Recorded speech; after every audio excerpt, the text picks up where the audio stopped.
So we're going to do a video about making coilovers for classic cars that are fitted with McPherson struts. This is a McPherson strut. Now, as you can see, I've already taken this off the car and disassembled it.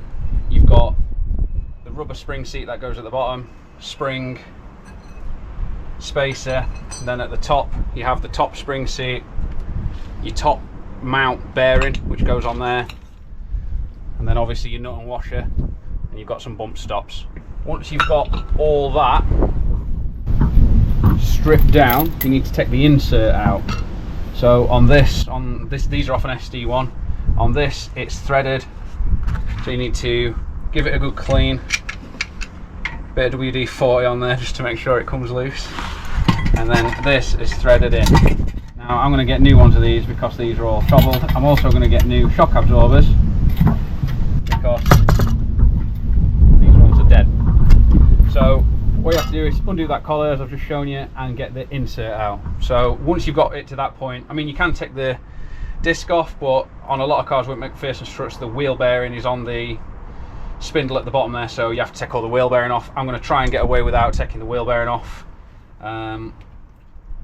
Once you've done that, we need to crack open the power tools, so I'll come back to you when I've got it all stripped down, inserts out, and we'll go on to the actual modifications on how to turn this into an adjustable high coilover shock. These are full of oil.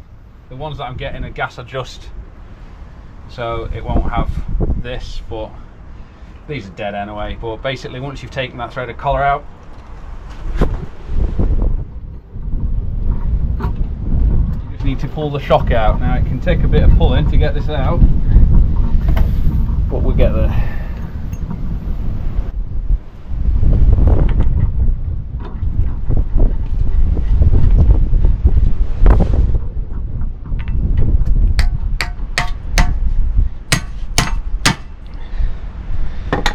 Just use the old nut and the old washer that we're not going to be using as like a puller. And as you can see, full of oil, full of dead oil. Horrible. Bin food. Right, let's get the rest of the oil drained out of there, and we'll take these into garage and get them done. Once you've got them to this point and they're fairly well stripped down, you need to cut the spring seat off. This is very much a no going back from here point. So what you've got to do essentially, grind it with a cutting disc and just gently cut round there, round above this weld, just above this weld, all the way around, and then you can tap the spring seat off. Once that's done, you need to clean this weld up so it's perfectly smooth, because we're going to be welding to this, which is why we had to take the insert out. So let's get that done.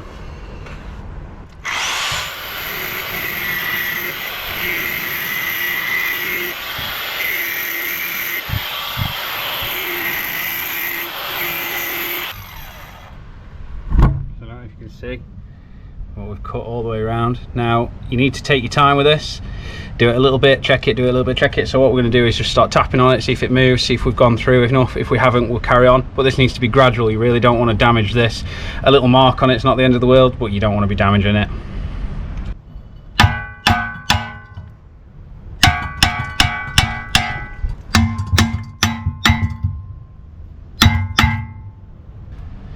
It's started to separate. So we've done that just about right. Now we just need to tap it off. It's going to be a bit brutal, but we'll get it done.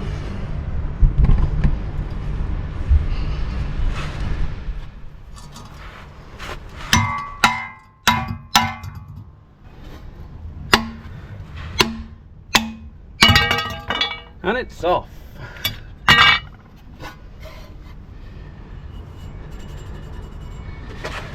Next, what we've got to do is clean this weld up. We don't want that weld there at all. I'm going to use the finger sander for this. A bit more precision, but we might end up with grinder if it doesn't go how I want it. We're just kind of making this bit up as we go along.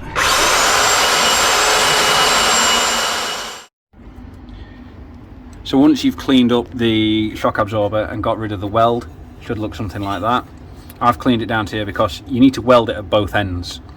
So you want to the cleaner it is, the nicer the weld will be. I think the thread will come down to about there. So then what you need to do is you buy a kit. So you need to measure the diameter of this. In my case it's 2 inches, 50 millimeters ish. You can buy a kit. This one's from Rally Design, and as you can see, you've got the threaded piece of the coilover, and you've got the spring like bottom mount there, the threaded pieces. So that one's a lock piece, the spring actually sits on there. Once you've done them both, cleaned them all up, you need to put the threaded sections on, just like that. I've left a little bit at the top. I'm going to leave the same amount on both, obviously. Now these need to be welded 360 degrees around. If you can't weld, this is the bit where you need to get somebody to do it for you. These welds need to be strong. So we'll get these all welded on. I just noticed I need to clean that up a little more. We'll get those all welded on, and then we're on the home stretch.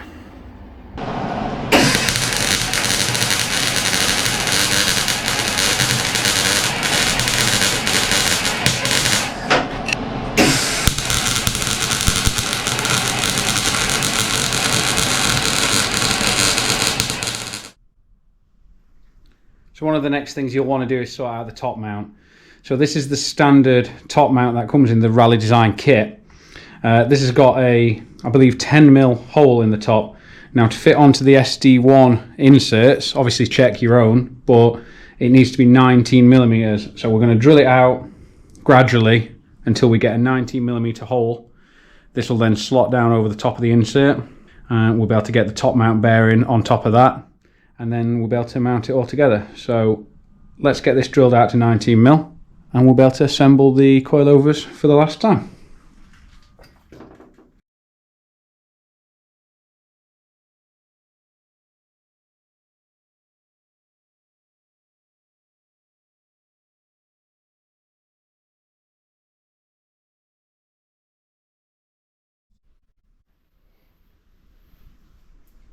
Right, so assuming you've got to this stage and you've drilled the top mount out to 19mm, you've welded the top and bottom of the coilover, of the threaded part of the coilover. I've splashed a bit of paint around there, and you've got your new gas adjustable or your old insert if it's any good. We can now start to think about putting everything back together. Now this should be a fairly easy process. You shouldn't need spring compressors. So if you wind this all the way down, that'll give you the most room for the spring. We'll just put that, I don't know, somewhere there for now. The insert couldn't really be easier. Just go straight down in there. Job's a good one.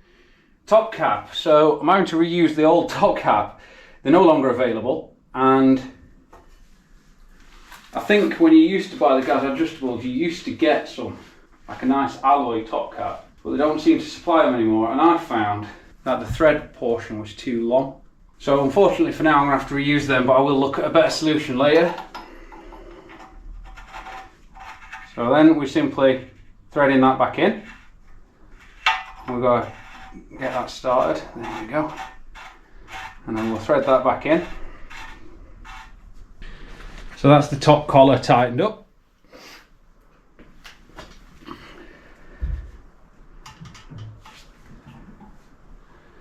Bump stop.